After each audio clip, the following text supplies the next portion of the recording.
안녕하세요. 이렇게 주말에 시간 내주셔서 사실 너무 다들 감사드립니다. 저는 지금 현재 독일 뮌헨에서 접속하고 있고요. 그리고 저는 여러분들보다 지금 현재 8시간 더 젊습니다. 예? 여기가 시간이 더 8시간 느리기 때문에. 그리고 안타깝게도 여러분들의 토요일은 다 저물어 가고 있지만 저는 이제 막 시작한 토요일이어서 오늘 운 좋게도 참 오늘 반갑게도 사실 독일의 겨울은 엄청 침울하거든요. 그냥 회색빛의 하늘이 대부분인데 오늘 정말 오랜만에 해도 나고 저희 집에서는 저기 지금 바로 제 눈앞으로 이렇게 알프스 산맥이 쫙 보여요. 만년설이 있는. 근데 그게 날씨가 좋아지만 보이는데 오늘 참 이렇게 북토크 하는 날 날씨까지 받쳐주셔서 참 다행이라는 생각을 합니다. 먼저 제가 이제 제 책에 대한 이야기를 하기 전에 간단하게 저에 대한 소개를 먼저 하고 그리고 시간이 허락되는 선에서 이제 책에 있는 내용들을 간단하게 또 한번 제가 소개를 드리면서 여러분들한테 어떤 유익한 주말의 시간이 될 수 있도록 최선을 다해 보겠습니다. 예, 저는 이제 뭐 간단하게 제 소개를 드리자면 책을 보신 분들이나 뭐 아니면 미디어나 이런 걸 통해서 저를 검색해 보신 분들은 저에 대한 영역은 개인적으로 아실 거고 저는 현재 독일 뮌헨에 거주 중이고 이제 17년 차 자동차 디자이너고 사진 찍는 거를 좋아하고 그리고 사진 찍는 일에 대해서 굉장히 좀 진지하고 누구보다 좀 진지하고요. 그리고 글도 쓰고 있고 그리고 서핑도 하고 있고 서핑 사진도 찍고 있고요. 여기 사진에 보이시면 수중 장비를 차고 바닷가에 들어 서핑하는 사람들이 사진을 찍기도 하고 저도 서핑을 하고 그리고 많은 낙서도 하고 다양하게 살고 있습니다. 근데 어느덧 벌써 유럽 생활이 17년 차에 접어들은 반 한국인 그리고 반 유러피안의 어떤 그런 삶을 이어가고 있습니다. 먼저 간단하게 저의 어떤 제 인생의 여정을 알려드리자면은 저는 먼저 한국에서 이제 대학교 졸업을 하고 영국에 가서 이제 디자인을 더 공부하기 위해서 대학원 생활을 마쳤고요. 그리고 이제 제가 가장 희망하던 이탈리아에서 첫 직장 생활을 운 좋게 시작하게 됐습니다. 이제 뭐 이탈리아어라는 또 새로운 도전도 있었고 물론 이제 첫 디자이너로서 굉장히 흥분되는 순간들을 경험해 보기도 했고요. 그러다가 이제 이탈리아에서 살다가 여러 가지 이유로 이탈리아의 환경보다는 독일이 낫지 않을까라는 생각을 해서 독일로 이직을 하게 됐고요. 여기에서 국내 기업인 기아자동차 유럽 디자인 센터에서 유러피안 디자이너로서 좀 일을 했습니다. 좀 더 차를 많이 만들었고요. 그러다가 이제 독일 프랑크푸르트에서 이제 독일 스투트가르트 아시는 분들은 아시겠지만 독일 스투트가르트에는 독일 포르쉐라든가 메르세데스 벤츠 많은 자동차 회사들이 있는데 메르세데스 벤츠에서 이제 자동차 디자이너로 일을 했습니다. 그러다가 또 메르세데스 벤츠에서 이직을 하게 됐는데 여기 보면 이제 제가 지금 살고 있는 이제 뮌헨에서 1시간 정도 떨어진 잉골슈타트라는 도시 그리고 사람들이 잘 모르는 도시긴 한데 여러분들 왜 프랑켄슈타인 아시죠? 그 소설의 배경이었던 도시입니다. 그 도시에는 이제 아우디라는 자동차 회사 잘 알고 계신 아우디라는 자동차 회사가 있는데 거기서 9년 10년 정도 이제 디자이너로서 일을 하면서 적잖은 차들을 이제 제 손으로 그리고 만들어냈습니다. 이제 그러다가 이제 저한테는 개인적으로 이제 올해부터 큰 변화가 있었는데요. 이제 뮌헨으로 이사를 하게 돼서 이제 뮌헨에 있는 전기차 스타트업 니오라는 곳에서 디자이너로 또 일을 이어가고 있습니다. 뭐 보시다시피 저는 좀 많은 여정을 좀 거쳤는데 이게 뭐 제가 계획했던 건 아니고 항상 어떤 시간의 흐름에 따라 그리고 어떤 저의 신념에 따라서 이렇게 움직이다 보니까 좀 적잖게 많은 이동이 있었습니다.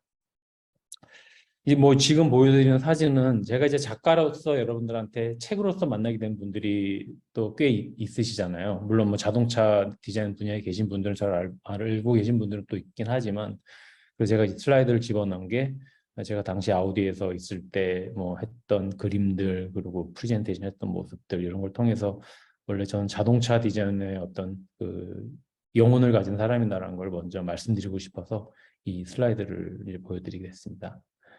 그래서 지금 현재 일하고 있는 회사에서 나온 이제 자동차인데요. 이제 니오라는 스타트업 회사. 여러분들 아시겠지만 테슬라라는 스타트업이 큰 성공을 거두면서 많은 스타트업들이 등장을 했잖아요. 그러면서 지금 현재 제가 일하고 있는 회사는 물론 같은 스타트업이지만 테슬라의 가장 큰 경쟁 상대의 어떤 그런 이미지를 그런 브랜드 가치를 가진 자동차 회사인데 지금도 여전히 배워가고 있습니다. 우리가 생각하고 있는 전통적인 자동차 제조 방식을 떠나서 스타트업들이 가진 새로운 방법, 새로운 방식 이런 것들이 저한테는 굉장히 신선하게 다가오고 있고요.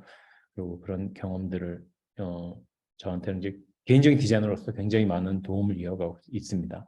뭐 만약에 뭐 저한테 개인적인 왜 옮겼냐, 어떤 게 다르냐라는 식의 질문은 일단 뭐 강의 끝나고 나서 질의응답 시간에 또 이어가면 될 것 같고요. 시간이 뭐 많지 않아서 제가 드리고 싶은 말씀을 다 못 드린다는 점 좀 양해를 부탁드리겠습니다. 사실 제가 한 이 페이지 보시면은 이게 제가 늘 항상 습관처럼 그 스케치북을 늘 끼고 다니거든요. 그래서 궁금했던 것들을 그냥 쓰기도 하고 그냥 커피 마시면서 그냥 펜으로 옆에 있는 뭐 와이프를 낙서한다거나 그냥 이런 식으로 그림을 그리는 일. 그러니까 사실 저는 디자이너들은 뭐 다들 아시겠지만 쓰는 일 이런 것보다는 항상 그림 그리는 일에 우리는 가장 익숙한 삶을 살았던 사람이라고 생각을 합니다. 근데 이제 제가 막상 책을 쓰려고 해보니까 이제 그리는 일 말고 이제 쓰는 일을 하게 됐잖아요. 근데 이제 개인적인 저의 생각은 그림을 그릴 때는 사실 빈 종이에다가 그림을 그리면서 생각을 채워나가는 일이 굉장히 무한한 일이라고 생각을 했었는데 막상 이제 펜을 잡고 글을 써보니까는 글을 쓰는 일 자체가 종이에 그림을 그리는 일보다 훨씬 더 광활한 공간에다 생각을 펼치는 일이더라고요. 그래서 이제 그걸 통해서 제가 또 개인적으로 저의 기록들을 정리함과 동시에 새로운 쓰는 일에 대한 체험을 하게 됐고, 그리고 쓰는 일은 또 그리는 일에서 할 수 없는 또 상상의 지평을 넓힐 수 있는 그런 것이란 거를 굉장히 크게 배웠습니다. 그래서 저한테는 굉장히 값진 시간이었고요. 그리고 이제 두 번째 이유는 또 사람들이 저한테 물어요. 갑자기 왜 책을 쓰게 됐냐? 일도 바쁜데 라고 그런 질문을 했을 때 제가 아까 말씀드린 것처럼 그리는 일 말고 쓰는 일에 대한 이야기를 할 수 있겠죠. 근데 이제 제가 이 사진을 붙인 이유가 이제 고백이라고 제가 이름을 붙였는데 예전에 어떤 산악인이 한 10년 전에 제가 TV에서 본 한국에 있는 산악인의 인터뷰였는데 이제 에베레스트 산에 등정하기 전에 이 여자분이셨어요. 그 당시에. 그랬는데 그분한테 기자가 인터뷰를 하기를 왜 이 위험한 산에 오르냐. 부모도 별로 반가워하지 않고 모든 사람들이 걱정하는데 왜 자꾸 산에 오르느냐. 이 힘든 산을 라고 물었더니 그분이 대답하는 답변이 저는 아직까지도 잊혀지지가 않습니다. 그냥 산이 불러서 오른다라고 얘기를 하시더라고요. 그러니까 뭐 또 산에 가면 뭐가 있고 산에 가면 어떤 뭐 성취감이 있고 이런 게 아니라 그냥 산이 부른다고 하더라고요. 그래서 저는 개인적으로 자동차 디자이너가 책을 쓴 두 번째 이유는 뭐 저에 대한 자랑, 뭐 무용담에 대한 이런 것들이 아니라 그냥 글이 쓰고 싶었습니다. 그리고 제가 17년 차가 되면서 한 번쯤은 어떤 빈 종이에 그림 대신 글로써 기록하는 게 저한테는 의미가 있지 않을까라는 어떤 그런 생각, 일종의 고백 이런 것들이 저는 글을 쓰게 된 또 두 번째 큰 이유였습니다. 그리고 이제 제가 책을 쓴다고 했을 때 사람들이 생각하기도 그렇고 저도 제가 유럽에 건너오기 17년 전쯤에 느꼈던 것 중에 하나가 제가 유럽에 와서 공부를 하고 유럽에 있는 걸출한 자동차 회사에서 경험을 하면은 여러분들 왜 그런 거 있잖아요. 그 레시피를 아는 것처럼 어떤 비밀 노하우를 제가 알 거라고 생각을 했어요. 이 사람들이 디자인을 어떻게 하는지. 그리고 한 뭐 17년 정도 경험을 하다 보면은 아무도 알지 못하는 나만의 어떤 비법을 내가 몰래 빼와서 한국에 가서 이 비법들을 활용할 수 있을 거라는 그런 상상을 제가 했었습니다.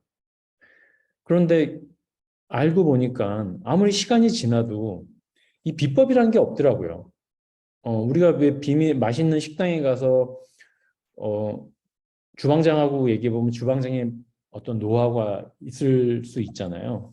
근데 제가 발견한 거는 10년이 지나도 이들한테 노하우라는 게 딱히 없더라고요. 어떻게 디자인을 잘하는지, 어떻게 이렇게 문화적으로 우월함을 지닐 수 있는지.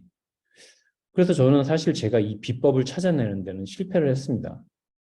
그래서 이제 비법 대신 과연 이들이 이렇게 된 이유가 무엇일까? 우리가 이들을 동경한 이유가 무엇일까라는 생각을 많이 해보게 된 거죠.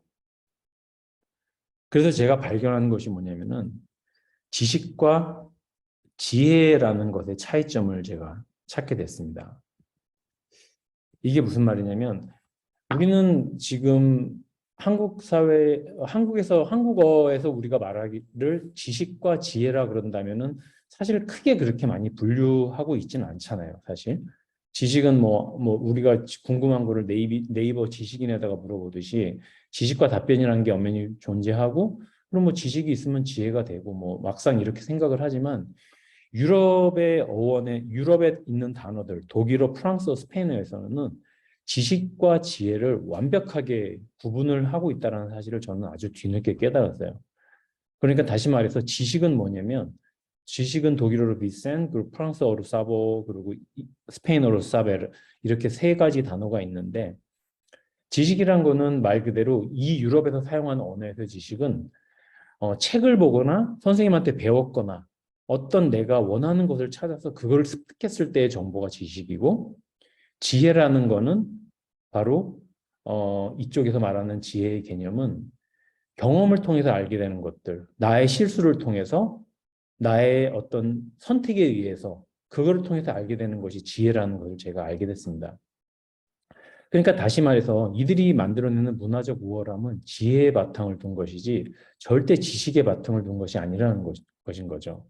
그러니까 저는 유럽에 와서 이들의 비법을 빼내기 위해서 지식을 찾고 있었는데 말 그대로 백종원이 음식을 어떻게 맛있게 만드는 법을 우리들한테 설명하듯이 뭐 설탕 2숟갈, 뭐 1숟갈 라는 어떤 계량법을 저는 살피고 있었는데 이들한테 그게 없었던 거예요. 사실은 지혜로운 방법이었던 거죠. 할머니나 어머니의 집밥 같은 딱히 방법은 없고 딱히 계량법은 없지만 그 누구도 흉내낼 수 없는 그런 것들. 그럼 과연 지혜의 원동력이 무엇일까 하는 생각을 제가 갖게 됐습니다. 그래서 제가 이제 한국에 있는 북토크를 준비하면서 그 당시 이제 북토크를 하던 곳에 이제 이름이 이제 책방이라는 이름으로 끝나는 책을 파는 유명한 곳이었는데 제가 왜 이 이야기를 하게 됐냐면 저 이제 개인적인 제가 얘기를 하나 해볼게요. 지혜에 관한. 여러분 이 사진 보시면은 아마 다들 아실 거예요. 그죠? 마릴린 먼로의 사진이잖아요. 유명한. 그리고 우리가 알고 있는 마릴린 먼로라는 인물은 항상 우리가 이 사진을 통해서 마릴린 먼로는 어떤 섹시한 이미지의 미국 영화 배우 그리고 어떤 우리가 알고 있는 여성성을 이용한 섹시함을 강조한 그런 배우라는 이미지로 항상 인식을 해왔잖아요. 그래서 저도 사진을 좋아하고 그리고 이 마릴린 먼로의 사진을 샘 쇼라는 미국인 사진 작가가 찍었다는 것을 저는 알고 있었지만은 사실 마릴린 먼로라는 배우에 대해서 별로 관심이 없었습니다. 근데 제가 어느 날 저희 집 근처에 있는 조그만 서점이 하나가 있는데 그냥 동네 서점이에요. 동네 서점인데 사실 이 서점을 지나칠 때마다 어떻게 이런 서점들이 살아남을 수 있을지 정말 정말 조그만 가게거든요. 여러분들 사람 2명, 3명 들어가도 좁을 정도의 가게인데 아주 비싼 골목에 이런 서점이 하나가 있습니다. 근데 제가 서점을 이렇게 지나쳤는데 여러분들 여기 아마 지금 보이시는 제 마우스가 보이시나 모르겠어요. 여기 보면은 이 스템 쇼라는 마릴린 먼로의 사진을 찍은 사진 작가의 사진집이 이렇게 있었어요. 근데 우연히 제가 이 책을 이렇게 들춰보기도 전에 저는 샘 쇼의 사진하면은 마릴린 먼로의 뻔한 섹션 사진이 나오니까 들춰보지 않았는데 사장님이 저한테 와서 말을 걸더라고요. 샘 쇼에 대해서 당신이 얼마나 알지 모르겠지만 대부분 다 잘못 알고 있다고. 그러면서 선입견을 갖지 말고 이 사람의 사진을 한번 펼쳐보면은 당신은 되게 감동할 거라는 얘기를 저한테 하더라고요. 그러니까 저는 이 사점에 들릴 때 사실은 어떤 제가 뭔가를 찾겠다는 생각보다는 지식을 위해서 간 게 아니라 그냥 사진 서점이 있어서 우연히 멈춰서서 그 사진 집들을 이렇게 들춰보고 있었는데 사장님이 저한테 건네는 한마디 샘 슈의 사진집을 보면은 당신은 마릴린 먼로에 대한 생각이 바뀔 것이다 라고 말을 하더라고요. 그래서 저는 샘 슈의 사진집을 집어들고 책을 펼쳤는데 저는 세상에서 가장 아름다운 인물 사진, 그러니까 제 개인적인 취향이지만 가장 아름다운 마릴린 먼로의 모습 그리고 가장 아름다운 어떤 초상을 담은 사진을 만나게 됩니다. 이제 그 책 안에 있던 사진인데요. 마릴린 먼로. 여러분들이 아마 생각지도 못했던 마릴린 먼로의 모습일 거예요. 그 바람에 흩날리는 치맛자락을 붙잡고 있는 마릴린 먼로와는 전혀 다른 모습의 사진이죠. 그러니까 저는 이때 이 사진을 보고 정말 한 30초 정도 온몸에 전율이 일더라고요. 우리가 생각하는 마릴린 먼로는 우리가 지식적으로 알고 있잖아요. 그 사진 속의 주인, 그리고 어떤 섹시함의 상징. 그런데 우리가 그렇게 지식적으로 알고 있을 때는 마릴린 먼로는 그렇게 알고 있고 샘 쇼라는 사진 작가는 거기까지로 알고 있는 거예요. 근데 우리가 끊임없이 책을 들춰보고 제가 서점에 나가서 동네 사장님이 저한테 말을 거는 바람에 저는 샘 쇼에 대한 어떤 존경심을 갖게 됐고 마릴린 먼로라는 배우의 아름다움, 제가 알지 못했던 아름다움을 새롭게 발견하게 된 겁니다. 그래서 제가 하고 싶은 이야기가 찾아보는 일 말고 들춰보는 일. 그러니까 우리가 늘 궁금한 것들을 향해서 지식을 찾아보는 일. 제가 유럽에 가서 이들의 비법서를 알아내서 이들이 디자인하는 법을 알아내는 것이 과연 의미가 없다라는 것을 전 뒤늦게 깨달은 거죠. 그럼 결국 들춰보는 일. 가장 중요한 것이 뭐냐면 이들이 갖고 있는 사소한 것들이 모두 역사라는 것들이에요. 그러니까 이들만의 방식을 통해서 우리가 그대로 이들이 하고 있는 비법서를 가지고 와서 그들이 개량한 대로 우리 일상에 적용시키면 우리도 유럽인들처럼 할 수 있겠지. 유럽인들과 같은 문화를 만들 수 있겠지라는 것들은 정말 알량한 어떤 그런 생각이 지나지 않다는 걸 나중에 깨달았습니다. 그리고 제가 또 하나 말씀드리고 싶은 것 중에 하나가 이거는 제가 이탈리아 파르마라는 지역에서 찍은 사진인데 여러분들 아시죠? 파르마 뭐라 그러죠? 그 프로슈토, 뭐 파마산 치즈라고 얘기하잖아요. 그게 이제 이탈리아 파르마에서 나온 이제 치즈를 말하는 건데, 그래서 이제 파르마라는 이탈리아 지역을 얘기하는 건데, 이 지역이 이제 그런 먹거리 유명한 도시입니다. 근데 제가 이 사진을 여기 슬라이드에 넣은 이유가, 여러분들 우리가 알고 있는 것들 있잖아요. 한국에서 보면은 뭐 골목 상권 이야기가 한참 많았었잖아요. 왜냐하면 대기업들, 대형 마트들이 들어오면서 골목 상권들이 무너져서 이런 소시민들, 이런 작은 규모의 장사를 하는 사람들이 굉장히 어렵다는 것들, 그런 걸 보면서 참 우리도 우울해했고 어떻게 이런 문제를 자본주의 사회에서 우리가 해결할 수 있을까라는 어떤 사회적 고민을 만들기도 했잖아요. 그런데 참 하나 흥미로운 게 이탈리아나 유럽에 가면은 여러분들 보이시죠? 지금 오렌지 가게. 아주 조그만 과일 가게들이 동네 구석구석에 있어요. 그리고 그 옆에는 커다란 대형 마트들이 있거든요. 근데 중요한 거는 이들은 망하지를 않는 거예요, 결국. 그리고 심지어 우리가 생각하기엔 저 가게가 과일 값이 대형 마트보다 더 싼가 보구나. 그래서 장사가 잘 되겠지라고 생각들을 하거든요. 아니에요, 근데. 과일 값이 대형 마트에 있는 과일 가게보다 바로 옆에 있는 대형 마트 과일 가게보다 한 2배 정도 과일 값이 비쌉니다. 그런데도 사람들이 줄을 서서 저 과일을 사 먹거든요. 근데 만약에 여러분들도 기회가 돼서 유럽에 여행을 하신다면 조그만 과일 가게에서 과일을 사 드시길 제가 정말 강력하게 추천을 드립니다. 왜냐하면은 이 조그만 과일 가게들 자체가 어느 누가 과일 장사를 하기 위해서 몇 년 전에 연 게 아니라 가업으로 이어지고 있는 과일 가게예요. 즉, 이 사람들이 하고 있는 이 조그만 과일 가게는 유럽의 현지에 펼쳐진 수많은 과수원들과 가족적으로 연결이 돼 있어서 대형 유통을 하는 대형 마트가 감히 범접하지 못하는, 그러니까 다시 말해서 글로벌한 자본이 들어온, 미국식의 자본이 들어온 대형 마트가 이 과일의 유통 구조를 침식을 할 수가 없는 거예요. 다시 말해서 우리가 알고 있는 뻔한 뭐 이마트, 대형마트라는 어떤 그런 커다란 어떤 상업적 지식이 갖고 있는 유통 구조로서는 이들이 100년 동안 가지고 온 조그만 과일 가게가 가진 지혜로움을 이길 수가 없다는 거죠.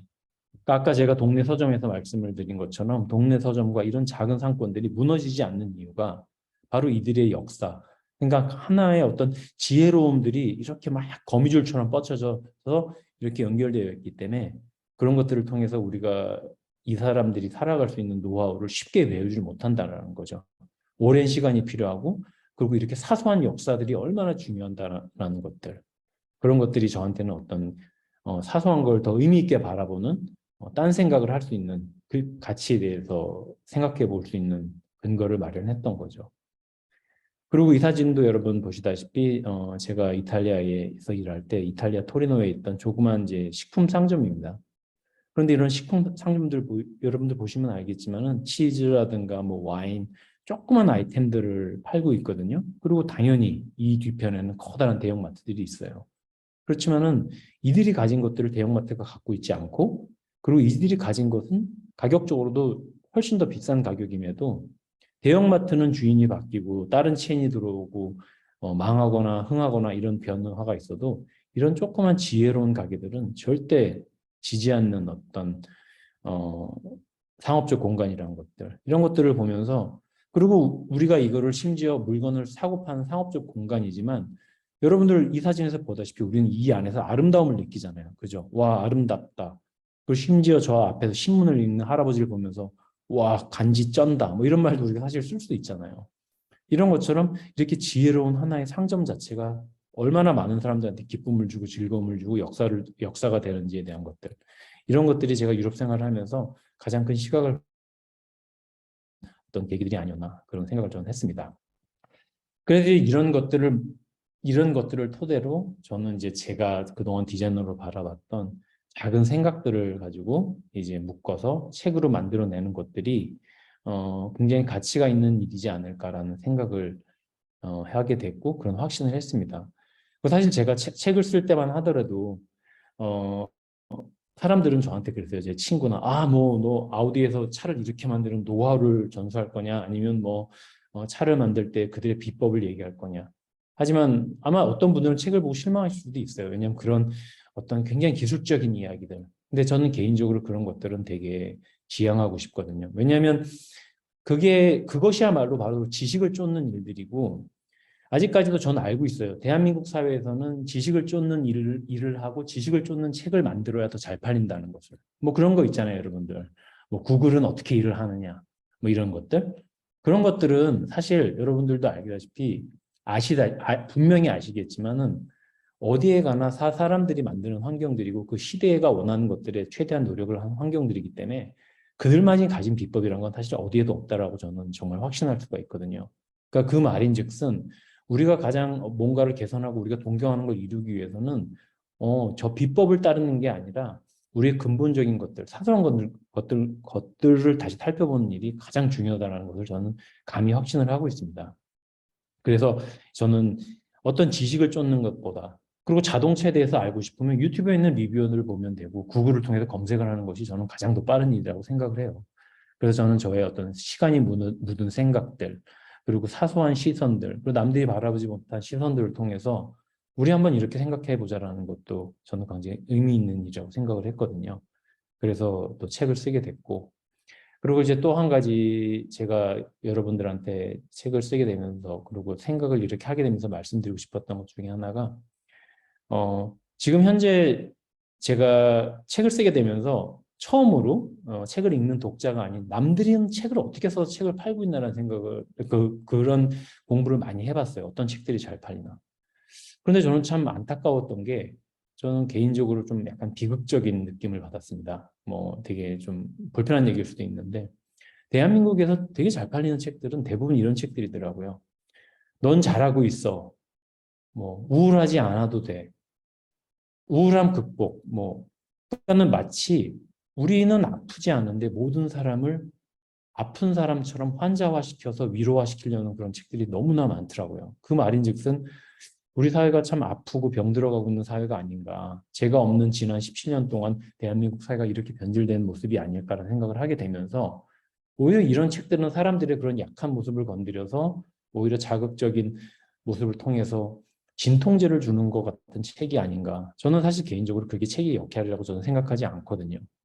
사실 제가 믿는 것 중에 또 하나는 우리가 사소한 이야기들, 각자의 이야기들을 찾아감으로써 우리가 우울했던 것들, 이런 것들을 어떻게 극복할 수 있는 가장 큰 힘이 되지 않나라는 생각을 하게 됐습니다. 그리고 여러분들 뭐 한국에서는 뭐 응답하라 시리즈 드라마 같은 것들이 큰 반향을 일으켰잖아요. 우리가 옛날을 추억하면서 지난 일들을 사소하게 지나쳤던 것들을 더 의미 있게 바라보면서 지금 우리한테 닥친 어려움들, 어두움들 이런 것들을 극복하는 게 가장 더 건강한 힘이지 않을까라는 생각을 하게 됐습니다. 그래서 저는 뭐 개인적으로 제 책에 대한 확신을 갖게 됐고 이 책을 읽어주신 분들에 대해서 어떤 뭐 또 특별한 어떤 공감을 제가 또 더 형성하게 된 것도 그런 이유가 있고요. 이제 본격적으로 제가 책 얘기를 다시 들어가 보겠습니다. 이 책의 시작은 저희 아이의 이제 질문으로 시작을 하는데, 어, 저는 이제 저 아이를 키우면서 디자이너로서 아이의 질문 자체가 저한테 굉장히 많은 영감을 주더라고요. 그러니까 이제 저희 가족이 서핑을 시작하고 온 가족이 이제 서핑을 하는데, 어, 이제 첫 해, 한 5년 전에 서핑을 처음 시작하던 해에 저희 아이가 그런 얘기를 하더라고요. 여러분들 여기 서핑을 해보신 분들이라든가 서핑을 아시는 분들이 얼마나 계실지 모르겠는데, 이 서핑이라는 스포츠를 해보면 얼마나 어렵냐면은 과연 이걸 계속 해야 될까라는 생각이 들 만큼 너무 힘든 거예요. 왜냐하면 파도를 기다리는 시간도 필요하고, 그리고 간신히 파도를 잡았다고 한들 파도를 제대로 탈 수 있다는 보장도 없고 계속 고꾸라지고, 그리고 고꾸라지는 과정이 너무나 괴로우니까 서핑하는 것에 대해서 서핑을 하다 보면 굉장히 회의적이긴 한데, 어느 날 저희 아이가 저한테 그런 질문을 하더라고요. 이제 아빠, 세상에 이 서핑이란 거를 처음 해본 누군가가 있었을 텐데, 과연 무엇을 믿고 과연 서핑을 했을까? 그러니까 다시 말해서 지금 우리가 서핑을 배우는 거는 서핑 선생님도 있고 옆에 잘 타는 사람이 있어서 아, 열심히 타면 저렇게 되겠지라는 막연한 이상향이 존재하는데, 저희 아이의 질문은 최초의 서퍼는 어떻게 서핑이란 걸 하게 됐을까? 그리고 해보면 몇 번 해보면 이거는 불가능한 일이다. 여기 이 파도 위에서 나무 판자 위에서 우뚝 서는 일 자체는 불가능한 일이다라는 믿음을 가진 게 아마 일반적으로 어떤 사람의 마음이 그렇게 가는 게 당연한 일일 텐데 어떻게 될 때까지 시도를 하게 됐을까라는 질문을 저한테 하더라고요. 그래서 저는 나름 이제 뭐 그걸 제가 검색을 해보고 내용을 찾아봤지만 답은 없더라고요, 딱히. 그리고 뭐 하와이에서 시작됐다는 이야기도 있고, 뭐 어디 남미에서 시작됐다는 여러 가지 썰만 있을 뿐, 서핑의 기원과 그렇게 어떻게 발달했는지에 대한 거는 근본적인 이야기는 없더라고요. 그래서 저는 아이의 질문을 이렇게 들으면서 참 질문이라는 게 중요하구나. 우리가 질문을 하는 것. 그리고 우리가 지금 요즘 사회는 디자이너들도 그렇고 뭐 아까 공무원이신 분들도 그렇고 우리가 모든 일에 대해서 사실은 우리가 답을 찾잖아요. 그죠? 질문보다는 답. 답을 찾아서 가장 올바른 게 무엇인지 우리는 그 빈칸을 채우는 방법을 알지만 가장 근본적으로 우리가 해야 되는 거는 질문이 아닐까 하는 그런 생각을 하게 됐습니다. 그래서 책의 첫 번째에는 어떤 아이의 질문에 대한 그런 이야기를 하게 됐었고요. 그리고 이제 두 번째 제가 소개드릴 챕터는 이제 브레콜레르라는 챕터인데, 이제 브레콜레르라는 건 여러분들 이 단어 좀 생소하실 수가 있는데, 그러니까 뭐든지 즉흥적으로 되게 잘하는 사람들을 말하는 것이거든요. 그 뜻 자체가 철학적인 단어긴 한데, 여러분들 여기 아마 카세트 테이프 세대가 있으신지 모르겠지만 이 카세트 테이프와 연필의 어떤 상관관계를 들여다봤을 때 아마 아시는 분들은 아실 거예요. 옛날 이제 저 어릴 때도 그렇고 이 카세트 테이프를 아시는 분들 세대 때도 그렇고, 옛날에 음악을 듣기 위해서 이제 카세트 테이프 플레이어에다가 카세트 테이프를 넣고 이제 늦은 자이락스까지 음악을 듣기 위해서는 그 배터리 시간을 아껴야 되기 때문에 이 테이프를 감기 위해서 배터리를 쓰는 게 아니라 연필을 끼우면은 연필 자체가 정말 절묘하게 거기에 딱 이 카세트 르렐에 맞아서 테이프를 감을 수가 있거든요. 근데 시간이 남는 동안 배터리를 쓰면 아까우니까 연필을 감아갖고 테이프로 이 카세트 테이프를 감아갖고 음악을 다시 재생하고 이제 이랬던 적이 있었거든요. 그러니까 이런 것처럼 블랙홀러라는 것은 전혀 상관관계가 없는 것들인데, 인과관계가 성립되지 않는 것들인데 이렇게 구동을 시켜서 즉흥적인 아이디어를 만들어내는 어떤 그런 발상을 이야기하는 것들입니다. 근데 제가 이제 이 챕터에서 이 이야기를 하고 싶었던 이유 중에 하나가, 여러분들 혹시 이 사진이 뭔지 아시는 분들 있을지 모르겠어요. 우리한테는 아마 잘 알려진 게 구글의 알파고가 이세돌 구단을 이겼던 그 바둑 경기가 있었죠. 사실 이거는 이제 IBM이 만든 딥블루라는 컴퓨터가 세계적인 이제 러시아 출신의 카스프로프라는 체스 플레이어를 이겼던 첫 번째 사례. 그러니까 1997년도에 다시 있었던 사진입니다. 이제 어렵게 제가 구한 사진인데, 이제 이 당시만 하더라도 우리는 와, 컴퓨터가 사람을 이겼구나라는 그냥 일종의 뭐 귀여움, 기특함, 아이가 첫 걸음마를 한 것처럼, 그죠? 그렇게 이겼다라는 사실 자체에 사람들이 감동을 했지만 얼마 전 우리는 우리 눈앞에서 봤잖아요. 그죠? 알파고가 사람을 이긴 어떤 바둑. 그리고 이제 그게 단지 한 번 이긴 게 아니라 여러 번의 진화를 통해서 여러 번의 매치를 통해서 진화하는 모습을 보면서 사람들이 결국 공포를 느꼈잖아요. 그러니까 제가 여기서 드리고 싶은 이야기는 인공지능이 이제 우리의 삶의 어떤 큰 부분을 인공지능이 앗아갈 거라는 경고의 메시지들 여러분들 많이 아실 거예요. 그죠? 뭐 직업도 없어질 거고 인간이 할 수 있는 것들, 내 역할을 컴퓨터가 대신하고 인공지능이 대신할 거라는 얘기죠. 근데 우리의 역할을 대신하면 뭐 우리는 그래 일을 안 하고 사람들은 어떤 여유를 부리며 살 수 있는 역할이 되겠지만은 인공지능, 나쁜 지능이 마지막 발전했을 때는 어떤 생각을 하게 되냐면 인간의 필요에 대해서 인공지능이 묻게 된다는 거죠. 저것들이 왜 존재를 하지? 환경을 오염시키고 맨날 뻔한 출생의 비밀의 이야기를 가진 드라마를 만들어내는 저 인간들이 왜 필요하지?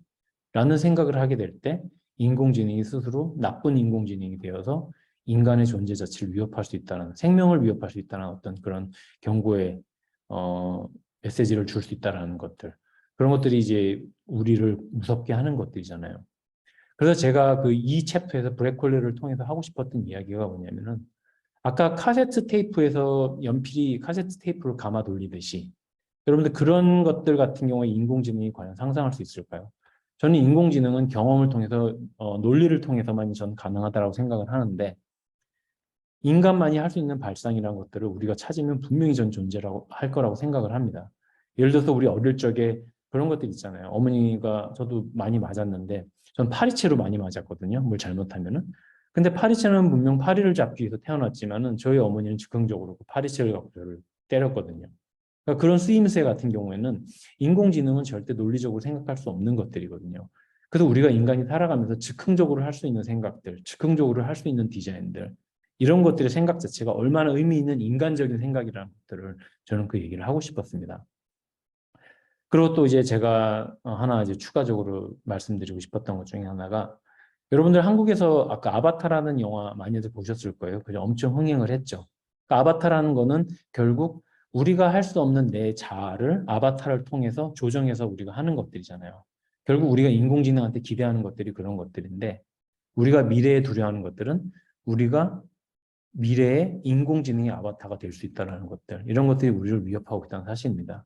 여러분들 그리고 이세돌과 알파고의 바둑 장면을 보면은 그 당시에 그 미스터 황이라는 닥터 황이라는 황 박사라는 분이 알파고가 지시하는 대로 그 바둑판에다 돌을 놓죠. 그것만 봐서도 이미 인간은 인공지능의 아바타가 되어서 하고 있다는 것들. 이걸 통해서 우리가 얼마나 지금 미래가 빨리 오고 있다는 것을 우리가 느꼈으면 좋겠고 그리고 이거 인간적인 발상을 통해서 우리만이 할 수 있는 생각을 찾는 일이 얼마나 중요하다는 것을 꼭 여러분들한테 얘기하고 싶었습니다. 그 챕터를 통해서. 그리고 이제 한 가지 전기차 상실의 시대 제가 굉장히 또 아끼는 챕터 중에 하나인데 어, 사실 이 챕터도 어떻게 이야기가 시작됐냐면 제가 독일에 저희 집에서 이제 지하실에 창고를 뒤지는데 저희 아이가 어느 날 갑자기 창고를 저를 따라서 내려오더라고요. 근데 제가 마침 창고에서 이 오래된 핸드폰을 제가 발견을 했어요. 근데 아이를 보게 되니까 저도 반사적으로 그냥 숨기게 되더라고요. 왠지 아이가 비웃을까 봐. 아빠 세대 때 썼던 전화기를 보고 비웃을까 봐. 그러더니 저한테 뭔지 보여달라고 제가 보여줬더니 전 당연히 아이가 비웃을 줄 알았는데 너무 멋지다라고 하는 거예요, 저한테. 첫 번째, 번호를 누르는 버튼이 존재한다는 게 너무 반갑고 번호를 통해서 누르는 그 피드백이 있다는 게 확신을 준다라고 저한테 얘기를 하더라고요. 그러니까 터치스크린에서 느낄 수 없는 물론 뭐 진동이라는 피드백이 있지만 이 버튼을 누르면서 내가 눌렀다라는 나한테 확신을 주는 어떤 그 감동이 아이한테는 너무 특별했다는 거죠. 그러면서 너무 멋있다라고 감동을 하더라고요. 전 다행이다라는 생각은 물론 했죠. 그런가 동시에 과연 우리가 이렇게 지나온 저는 부끄럽다고 생각했지만 부끄럽다고 생각했던 역사들이 결코 부끄럽지 않았다는 것들 그런 이야기를 하고 싶었습니다. 이 챕터에서 제가 전기차에 대한 이야기를 이제 간단하게 하는데 이건 제가 전에 다니던 아우디에서 있었던 3년 전에 스위스 추리히에서 있었던 VIP 행사에서 제가 프레젠테이션 했던 모습이고요. 여러분들 전기차 하면은 아시죠? 전기차는 대부분 모든 배터리 팩이 밑으로 깔려 있어요, 사실. 그러니까 기존의 자동차와는 다르게 밑바닥 자체가 전부 배터리로 깔려 있어서 밑바닥에 모든 이제 기술이 집적되어 있는 것들이죠. 그러니까 하이테크가 모두 그 밑에 모여 있다고 보면 됩니다. 그래서 이제 전기차를 개발하던 당시에 스케이트보드라고 그렇게 불렀거든요. 밑에가 납작한 판으로 되어 있어서. 근데 제가 이제 이 그림을 하나 집어넣은 이유가 제가 이제 책을 쓰면서 직접 그렸던 그림인데, 어, 제가 그날 이제 스위스 추리히에서 프레젠테이션을 하는데 어떤 분이 저한테 와서 이야기를 하더라고요. 굉장히 진지한 표정으로 내가 당신한테 불만을 하나 이야기를 해야 되겠다라고 얘기를 하더라고요. 그래서 뭐냐라고 제가 물었더니 자기는 어릴 때, 자신이 어릴 때부터 유럽은 자동차 문화가 오래돼서 그 오래된 차들을 집에서 직접 고치고 이런 것들이 하나의 사람들의 취미 생활이었거든요. 그래서 자동차라는 게 문화적으로 차지한 부분도 굉장히 크고요. 유럽이나 미국이라든가. 근데 이제 그분이 하는 이야기가 자기는 어릴 때 자기 아버지가 늘 차 밑에 들어가서 이렇게 일을 하고, 그리고 아버지가 연장의 이름을 부르면 뭐 드라이버, 벤치 뭐 이런 걸 부르면 자기가 아버지 손에다 그 연장을 쥐어줬다는 거죠. 근데 어느 날 어느 순간부터 아버지는 연로해서 차 밑에 더 이상 들어가실 수가 없었고, 자기가 차 밑에 들어가서 아버지한테 연장을 빌려달라 그러면 아버지가 연장을 손에 쥐어주고 자기가 아버지의 차를 고쳤다라는 거죠. 그러고 나서 이제 어느 몇 해 전에 아버지가 돌아가셨고 마침내 자신의 아들이 태어났는데, 그분이 하는 이야기가 자기는 언젠가 자기 아이가 생기면 아버지와 했던 것처럼 차 밑에서 같이 아들과 차를 고치는 어떤 그런 의미 있는 시간을 반드시 이어갈 거라는 생각을 하게 됐다는 거죠. 근데 어느 순간 전기차라는 게 등장하는 바람에 아까 제가 여러분들한테 보여드렸다시피 전기차는 모든 배터리 팩이 밑에 깔려 있기 때문에 사람이 들어가서 할 수 있는 게 없어요. 물론 뭐 대단한 사람이라면 대단한 기술자라면 뭔가를 할 수 있지만 구조 자체가 밑에서 뭔가 뚱땅뚱땅 만들 수 있는 구조가 아니거든요. 그러면 저한테 하는 이야기가 전기차는 자기한테 큰 상실감을 줬다라는 이야기를 하더라고요. 물론 이제 저는 농담 반 진담 반의 어떤 불만이었지만은 저한테는 그 당시 그 메시지가 잊혀지지가 않더라고요. 아주 오랫동안 뇌리에 남았습니다. 그래서 지금까지 연락을 하고 지내는 그런 사이의 어떤 친구로 되었고요. 그 당시 그때 만났던 그분이. 그래서 제가 전기차를 통해서 이야기하고 싶었던 게 우리가 생각지도 못했던 우리의 지금의 기술이 의외의 상실감을 모두한테 만들어내고 있다는 것들, 그런 것들을 통해서 전달하고 싶었습니다. 그리고 하나 더, 제가 이 챕터에서 하나 또 소개했던 것이, 이분을 여러분들이 아실지 모르겠는데 제가 또 좋아하는 영화에서 스크린 캡처를 하나 한 건데 건축학개론이라는 영화였죠. 한국에서 좀 인기가 있었죠. 좀 한참 전에. 이제 우리 모두는 누군가의 첫사랑이었다라는 카피를 가진 이 영화 건축학개론이었습니다. 근데 이 장면에서 보시다시피 여러분들 지금 이어폰을 남자친구 귀에 꽂아주고 있잖아요. 음악을 같이 나눠 듣기 위해서. 제가 이제 이 부분도 전기차 이야기에서 했던 부분인데 저도 제가 실제 체험했던 이야기거든요. 이제 블루투스 기술이 나오면서 모든 헤드폰이 사라지고 헤드폰의 줄이 사라지고 헤드폰을 귀에 꽂고 뭐 선이 없이 이렇게 음악을 들을 수 있는 편리가 생겼잖아요. 얼마나 편해요, 사실. 근데 어느 날 제가 이제 침대에 잠들기 전에 음악을 들으면서 뭘 좀 정리하려고 헤드폰을 귀에 딱 꽂았는데 블루투스 연결이 잘 안 되더라고요. 그래갖고 블루투스 연결을 몇 번을 페어링을 하고 막 했더니 연결이 됐는데 옆에 있는 저 다른 방에 있는 제 아이의 전화에 블루투스가 연결이 되더라고요. 얼마나 짜증이 나요. 그래갖고 다른 헤드폰을 가지고 와서 다시 연결했는데 마침 블루투스가 연결이 됐는데 이번엔 배터리가 없더라고요. 충전이 안 됐더라고요.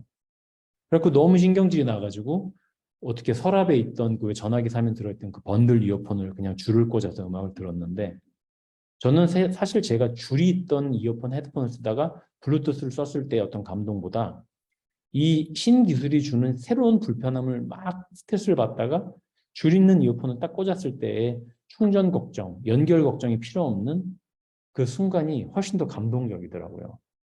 그래서 과연 우리한테 신기술이 우리한테 주는 게 과연 행복인가 아닌가.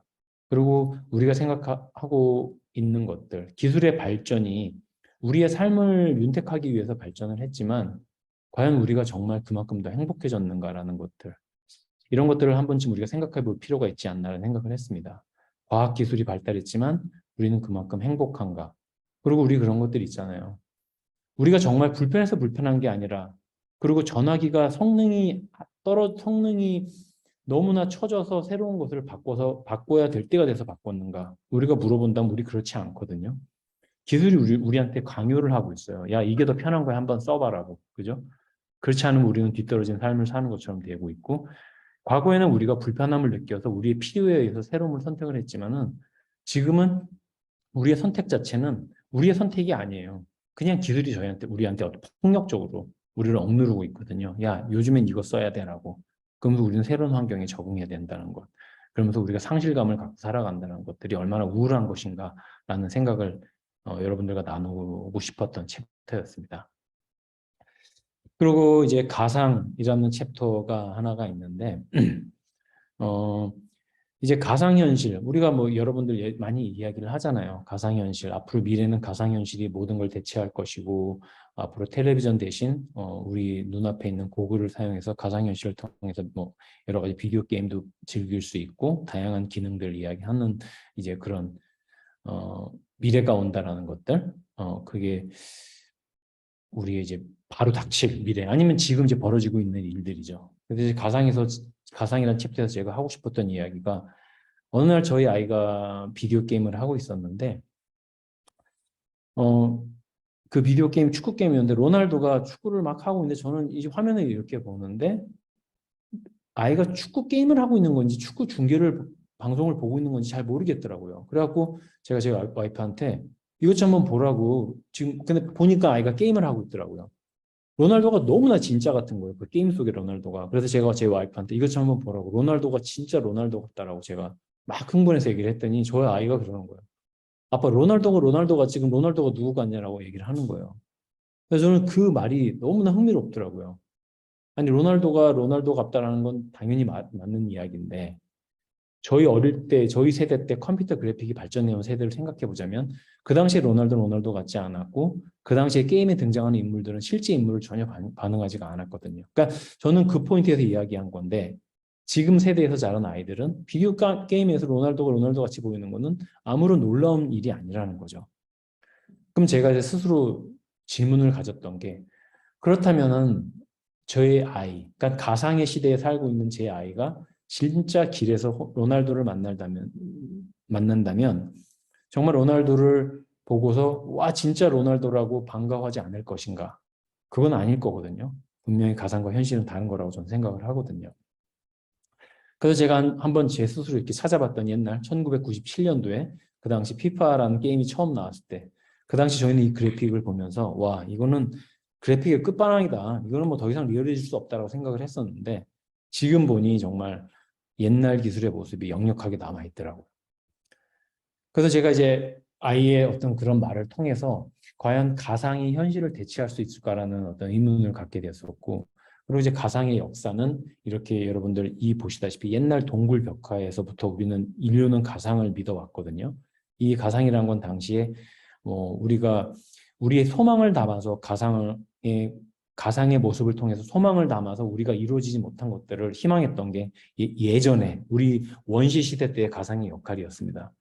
그러니까 비가 안 오면 비가 오는 모습, 아버지가 밖에 나가서 사냥을 못하면 사냥을 해오는 모습의 그림을 통해서 우리가 소망이 이루어지기를 바랬던 거거든요. 근데 이 사람들이 생각하기에는 비가 안 올 때 비 오는 모습을 그렸더니 비가 오기 시작했어요. 당연하죠. 비가 안 왔는데 비가 오는 건 당연한 건데 우리의 미개했던 우리의 선조들은 그게 가상 덕분이라고 생각을 했거든요. 그래서 끊임없이 가상이라는 흔적을 남기기 위해서 동굴의 벽화를 그렸습니다. 그러다가 인간이 발전하면서 인간이 진화가 되면서 논리적인 생각을 시작하면서 가상이 현실과는 무관하다는 생각을 하게 되면서 이렇게 주술적으로 믿었던 것들이 가상의 가면을 벗으면서 예술이 되었던 거거든요. 어떻게 보면 예술품도 가상의 역사를 지녔다는 것들, 이런 것들을 또 제가 이 챕터를 통해서 얘기하고 싶었고 그리고 여러분들 국카스텐이라고 아시죠? 한국의 유명한 밴드. 국카스텐이라는 단어는 이것도 사실은 가상현실을 이야기하고 있습니다. 국이라는 것은 독일어의 국켄, 앞을 보다라는 동사, 본다라는 뜻의 의미를 가졌고 카스텐이라는 건 상자를 이야기하거든요. 여러분이 사진에서 보시다시피 옛날 독일에는 이렇게 실제 입체, 종이 상자에다가 이렇게 만화처럼 입체감 있는 것들을 배치해서 마치 이야기 상자를 보듯이 이런 것들을 만들어서 사람들한테 실제로 즐거움을 주는 것들을 기술을 만들었었는데 그거를 칭하기를 이제 국카스텐이라고 불렀거든요.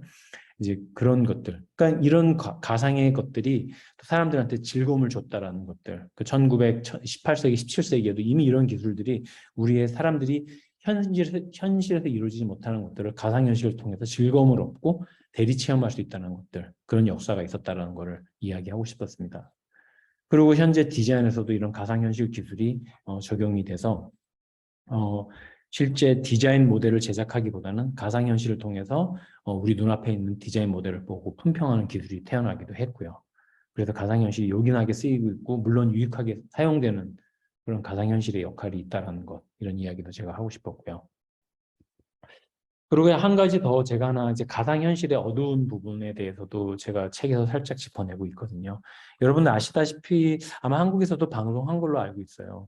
어릴 때 어떻게 안타깝게 유명을 달리한 어린 아이의 모습을 가상현실로 재현을 시켜서 그 아이의 성장한 모습을 만날 수 있는 어떤 그런 참 눈물겨운 그런 가상현실의 역할도 볼 수 있고, 그리고 어릴 때 이미 나는 기억이 없을 때 아버지가 돌아가셔서 아버지의 모습을 가상현실로 구현해내서 이미 이렇게 떳떳하게 어떤 어여시 성장한 자신의 모습을 아버지께 보여줄 수 있는 그런 가상현실 기술도 나타났고, 라는 어떤 가상현실에 다양하게 쓰이고 있는 모습들이 있지만, 또 한 가지 이게 저는 개인적으로는 굉장히 가상현실의 어두운 부분이라고 생각을 해요.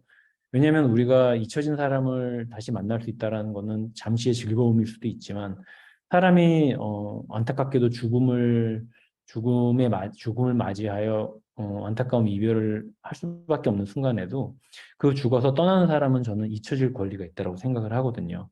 무조건 언젠가 필요할 때마다 다시 나타나는 게 아니라 오랜 시간을 통해서 그 슬픔을 잊을 수 있는 방법은 어느 잊혀질 권리를 통해서, 그리고 인간의 망각을 통해서 우리는 슬픔을 해소할 수가 있는데, 이런 가상현실을 통해서 우리가 손에 잡히지 않는 허황된 가상현실을 통해서 잠시의 어떤 만남을 만드는 것 자체가 과연 무슨 의미가 있을까?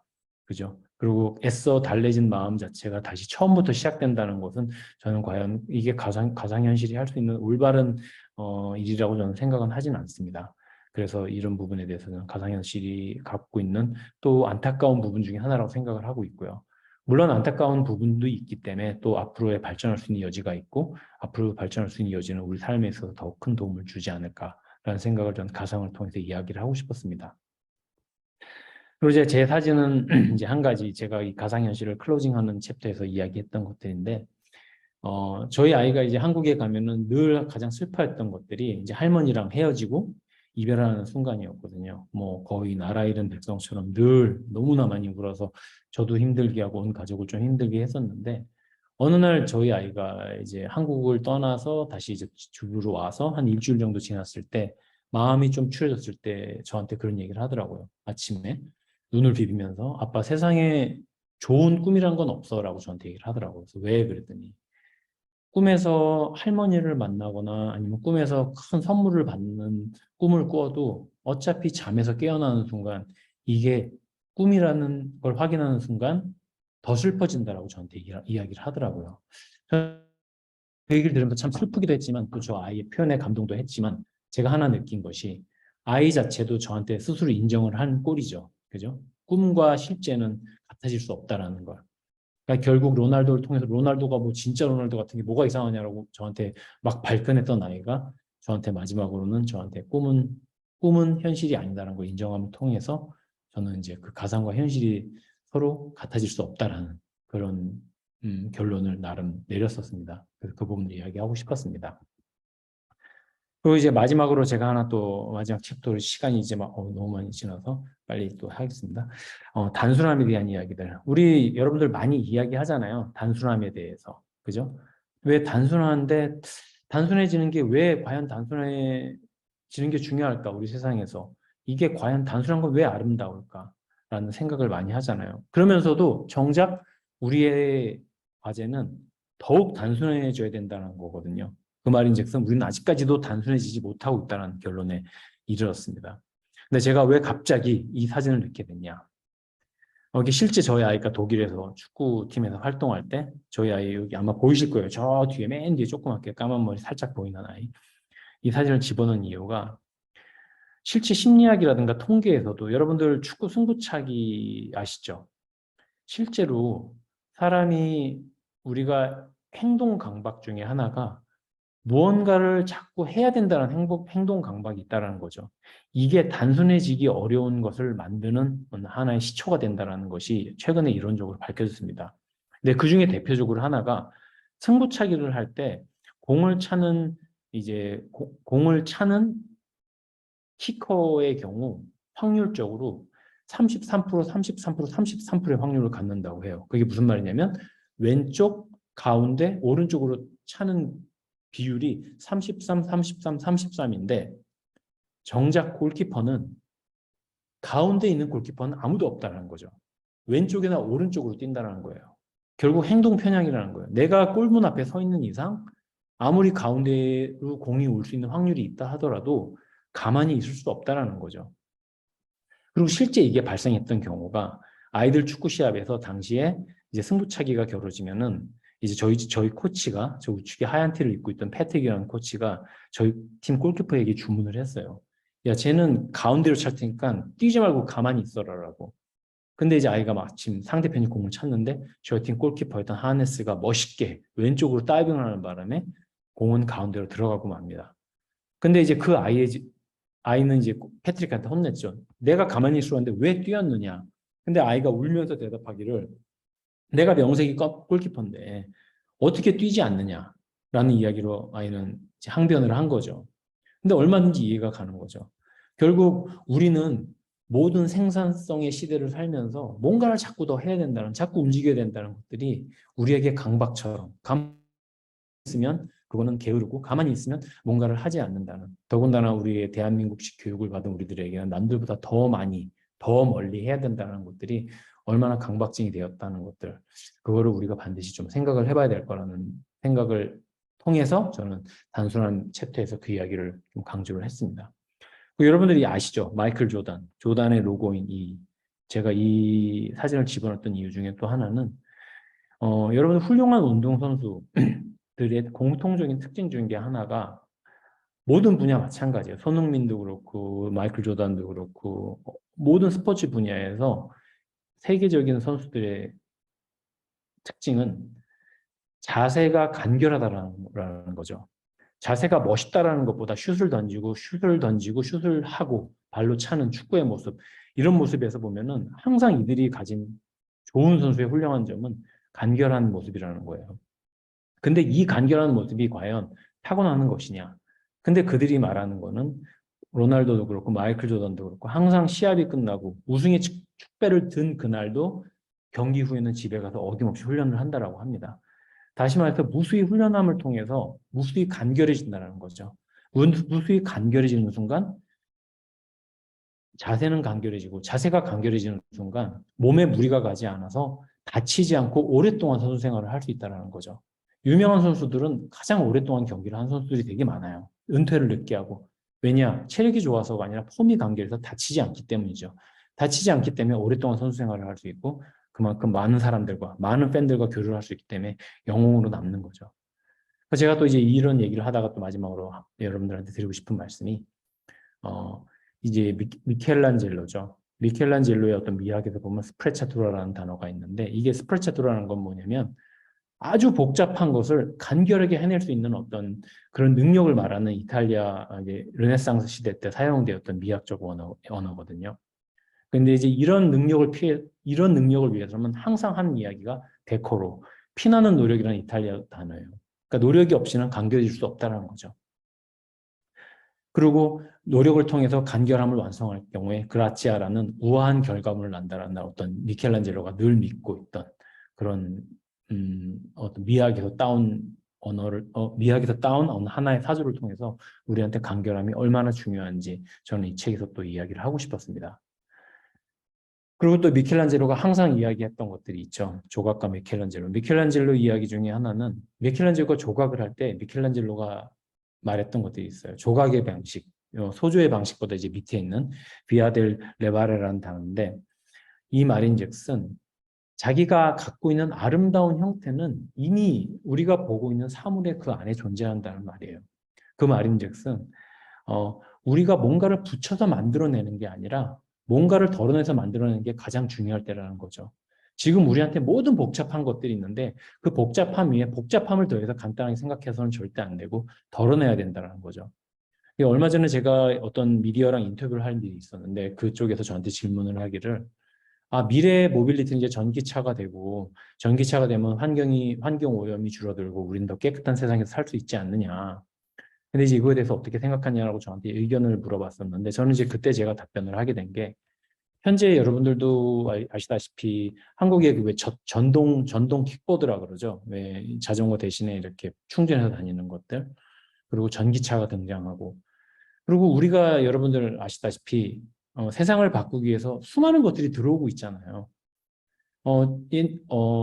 디젤이라든가 가솔린을 연료로 사용하는 자동차들은 환경을 여전히 오염시키기 때문에 우리한테 필요한 건 전기차라고 이야기를 하는 순간 너도 나도 모두가 뭔가를 덧대서 전기차를 만들고 전동 킥보드를 통해서 뭔가를 개선할 거라고 생각을 하지만 정작 뭔가를 빼낼 생각은 별로 하고 있지 않은 거예요.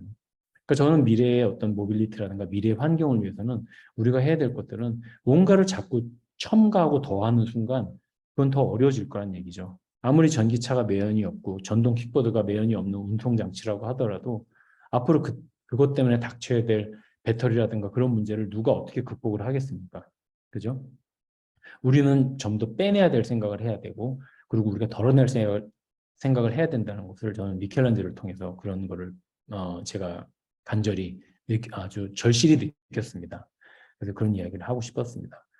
그리고 제가 이제 마지막으로 보여드리는 사진은 저희 집 근처에 있는 숲인데 이건 뭐 제 사진은 아니고 제 친구의 뒷모습인데 아이들과 이렇게 독일은 이렇게 숲을 가지고 있어요. 그리고 이 숲은 앞으로 모든 연료가 중단돼도 이 숲에 있는 나무만 떼어도 독일은 50년 동안 살아날 수 있을 만큼 이렇게 풍부한 임업 자원을 갖고 있는 나라입니다.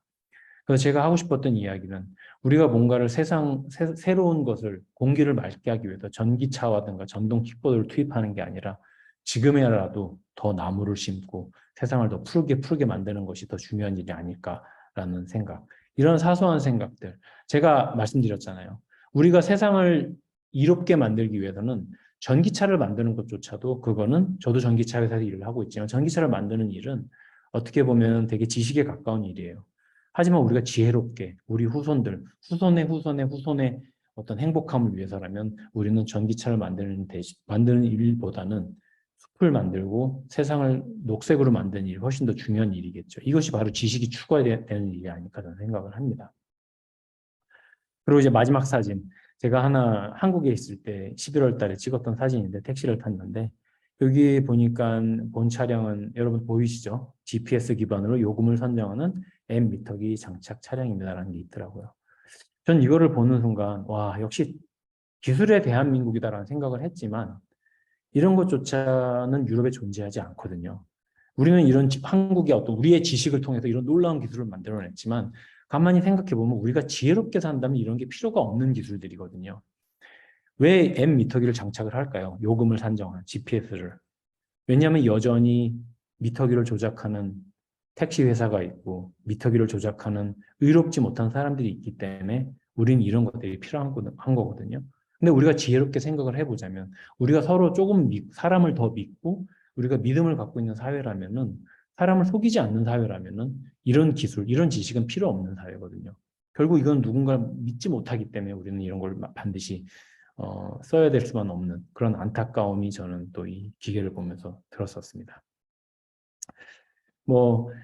아까 제가 이제 마지막으로 이제 클로징 멘트로 책을 보시면 제가 생각했던 것들을 좀 더 상세하게 들여다볼 수 있을 거예요. 근데 저는 제가 책을 쓰고 나서 책을 마지막 원고를 덮으면서 제가 느꼈던 일을 이제 글 쓰는 일은 만나는 일이었다는 걸 저는 마지막으로 함축적으로 이야기를 드리고 싶었습니다.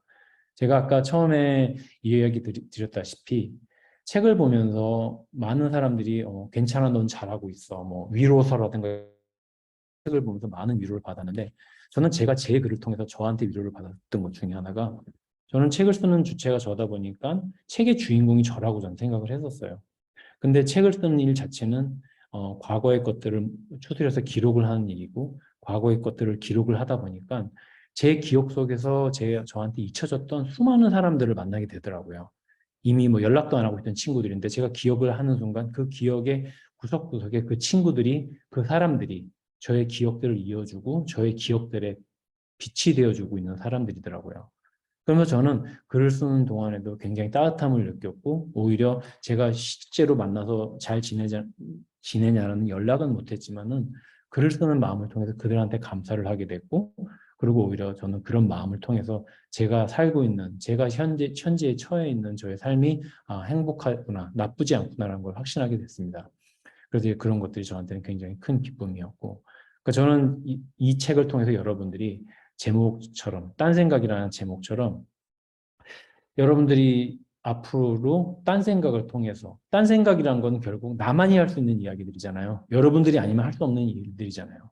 그래서 가끔씩 주말에 멍 때리기, 딴 생각을 통해서 시간을 보내다 보면은 여러분들의 이야기를 전 분명히 찾을 수 있을 거라고 생각을 해요. 저뿐만이 아니라. 그게 화려한 이야기일 필요도 없고 디자인 이야기일 필요도 없지만, 제 책을 통해서 딴 생각을 하는 분들의 용기를 얻고, 그 딴 생각을 통해서 내가 얼마나 행복하게 살고 있는지, 내가 얼마나 행복한 사람들과 살고 있는지에 대한 어떤 확신을 가지셨으면 저는 가지셨으면 하는 소망을 저는 마지막으로 바라봅니다. 그리고 제가 이 마지막으로 이 사진을 여러분들한테 보여드리는 이유가, 저희 아이, 그 서핑을 질문했던 그 아이가 벌써 이렇게 자라서 이미 뭐 저희 여름이면 포르투갈에 가서 포르투갈 사람들과 하고 서핑을 하고, 제 친구는 포르투갈에 또 현지 친구들과 같이 서핑을 하고 이런 아이로 성장하고 있다는 것들, 이런 것들이 저의 모든 기억들이 저의 딴 생각, 그 책을 쓸 수 있었던 원동력이 아니었나라는 그런 생각을 하게 됐습니다. 예, 그리고 이제 저는 책에 대한 저의 뭐 간단한 미니 강연을 마치고, 여러분들 궁금한 게 있으면 이제 질문을 받도록 하겠습니다. 뭐 제가 이미 뭐 많은 이야기를 드려서 이렇게 뭐 딱히 뭐 한 가지 코멘트를 해야 되겠다고 생각은 안 하지만은, 저는 아까 제가 책을 쓰는 게 만난 일이라고 말씀을 드렸잖아요. 그러니까 뭐 요즘 사회가, 저도 그렇고 누구나 다 고민 없는 분들이 없다라고 생각을 해요. 그만큼 또 그게 우울증은 아닐까, 번아웃은 아닐까라고 생각하는 게 또 요즘 사회가 우리를 부추기는 방식이고요. 그죠? 자꾸 뭐 방송에서도 심리 상담이 나와서, 그러니까 상담이 필요 없는 사람조차도 상담이 필요하고 우울증 약을 먹어야 될 것처럼 저는 강요한다고 생각을 해요. 너무 그게 과잉됐다라고 봐요. 한국에 있는 방송들, 무수한 방송들 있잖아요. 제가 직접 보진 못했지만 뭐 무슨 박사님이 나와서. 근데 저는 그것들을 어, 약을 통해서, 누군가의 목소리를 통해서 해결하기보다는 그 근본적인 생각을 한번 우리가 가만히 혼자 스스로 생각해 볼 수 있는 시간이 얼마나 있었나, 딴 생각을 해볼 수 있는 시간이 얼마나 있었는지를 저는 한번 여러분들한테 한번 물어보고 싶어요. 가만히 내 자신의 이야기를 돌이켜보면 통해서, 그렇게 해서 답을 찾아가다 보면은 오히려 더 강해질 수 있는 자아가 되지 않을까. 약이나 상담에 의존하지 않고, 심지어 책에 의존하지 않고, 그런 식으로 나 스스로의 딴 생각, 내가 책을 쓴다면, 내가 나의 이야기를 만든다면, 그러다 보면 스스로 미소 지을 수 있는 기회가 더 많지 않을까라는 생각을 많이 했습니다.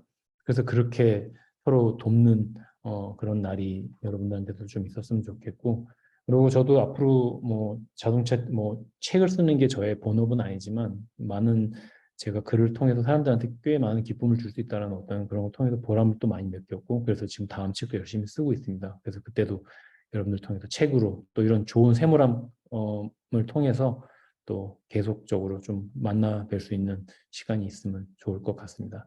그리고 뭐 제 인스타그램이나 이런 거 뭐 팔로우 하시는 분들 오셔서 저의 어떤 삶을 또 보실 수 있고 소통하실 수도 있고 그럴 수 있지 않을까라는 생각을 해봅니다.